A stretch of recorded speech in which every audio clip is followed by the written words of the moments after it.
The opinions of the adults you grew up around are so important to how you function in life.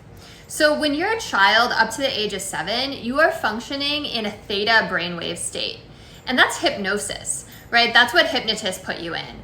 And when they say kids are a sponge, they are literally a sponge. You are programmable. You're just downloading all of this information.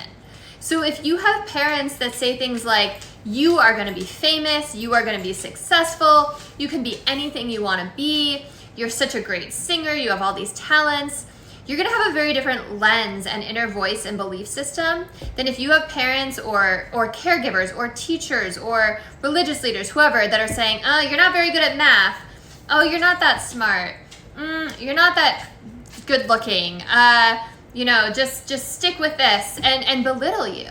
Two very different trajectories.